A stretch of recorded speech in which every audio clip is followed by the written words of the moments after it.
welcome to X3, the show with one topic and three pundits, including me, John C. Dvorak. I'm here with Andrew Eisner and Joe Engo to discuss the topic of the day, which is a New York City man sues Apple because Siri doesn't understand him. Hey, I'd like to get to the end of the street. You guys. And I'm on Howard.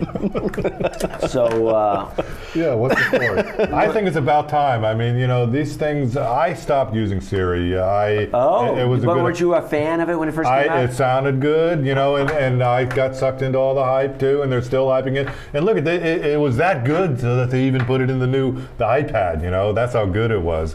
So, well, actually, no, on that front, there is actually... No, but that was before. No, hold on. I know what you're Hold on. He's right. Oh, okay. You already know what I'm going to say? Yeah, I know exactly what you're going to say. Okay, what am I going to say? It was an overload. The servers couldn't handle all the extra traffic. If Sure. No, the reason they didn't put it in the new iPad is because if it's Wi-Fi only and you're not connected to Wi-Fi, then Siri just doesn't work whatsoever.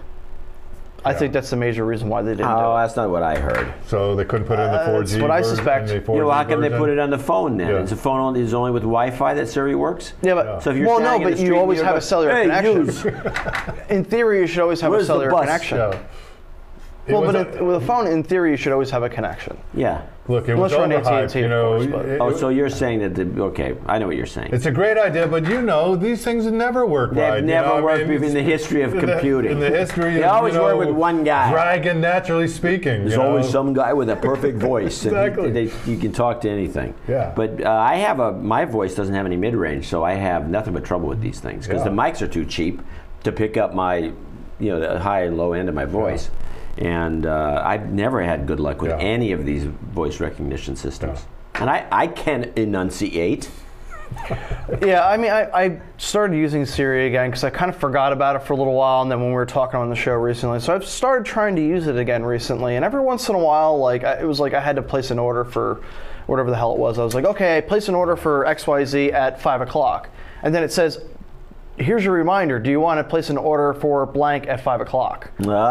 Instead of saying, and then it says, what time do you want it at? It's like, I've already said that, at 5 o'clock. So it's like little stupid things like that really drive me nuts. Gets on your nerves. And the worst thing is then you say, call John, and then all of a sudden it's like, call Jerry. It says, I'm calling Jerry. You go, no, stop. You have to scramble, unlock the phone. It's really... Calling Jerry. I don't know. Well, back in the day, I used to have problems with that where, I'd accidentally dial one of my exes, and I just quickly scramble to pull the battery out because it's quicker than waiting for the phone to actually hang up, but you can't do that anymore. So it's about time is what I said, my reaction on this. On the lawsuit, so they can just get these guys to shut up with this bogus malarkey? Well, they shouldn't be hyping it so much, so.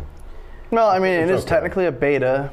They can hide behind that. The other thing I'm reading about Siri, the ACLU. It doesn't say that I don't remember it saying beta in any of the TV ads. No, in the TV ads, no, but on the website it does say that it's a beta. The guy sees TV, thinks it works. But incidentally, the ACLU has taken an interest in Siri because they claim that the privacy policy allows Apple these very broad rights to invade your privacy. So not only does it allow them to track what you're asking Siri, but it allows them access to your address book and all kinds of other private information. So it is all contained in the Siri privacy. Well, if you're that policy. Paranoid, don't use Siri. Well, I know there's no privacy anywhere anymore, but the NSA is building this gigantic center somewhere in Colorado. So no privacy anymore. Well, there is privacy if you want to protect your privacy. You don't use Facebook. You don't start yakking at Siri. You turn your phone off once in a while and turn off the GPS. And many of the phones do have a toggle for do you want to be tracked around town. Because they want to sell you stuff when you're walking past the store. Yeah, but even then, there's still no privacy, because even when you're walking out and about, there's so many cameras everywhere, there is no privacy anymore. Well, you can wear privacy, mustache. Move to... Where's my Hitler mustache? Move to Antarctica. With a little Hitler mustache on and see what happens. Yeah, no, well, if you want to see I think the show that's kind of pinpointing this problem is the show Persons of Interest, which is now, it's a hit. I believe it's on NBC, if I'm not mistaken. Could be on Persons of Interest? I haven't heard of this. Oh, Persons of Interest is about a geek who invented a giant system that links all the cameras in the world, essentially, and then it does profiling of everybody all at once, simultaneous. It's kind of like what they're building in Colorado. and he decides that he notices that the system does not want to do anything except deal with terrorists. So if somebody's going to murder somebody, they don't care. So he's become a vigilante by finding some ex-CIA guy to go out and stop these crimes from happening. Wow. Great story. Did he happen to name the system Skynet by any chance? No, he didn't. He didn't. I don't know if he even named it. I can't even think of it. And this is a real TV show? Yeah, it's a great show. It's already getting us in the top 5, and it's check it out. on, I believe it's on Thursday nights. Interesting, very nerdy Is that thing. before or after agenda?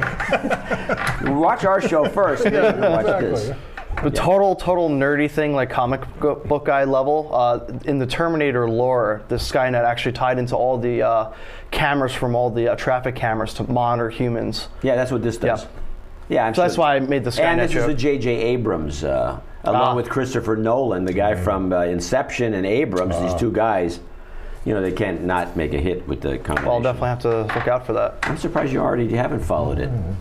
You'll love it. You'll love TV it. shows. You know, honestly, when I hear geek in the phrase for some sort of a TV show, I usually just ignore it because every single time I see The Big Bang Theory, I want to punch them in the mouth. Oh, yeah, I cannot stand that show. It is embarrassing. I don't like the show either. I don't know anybody who You'll does. like honestly. this show. Okay, I'll definitely check it out. I guarantee you. What are we doing here? You've been watching X3.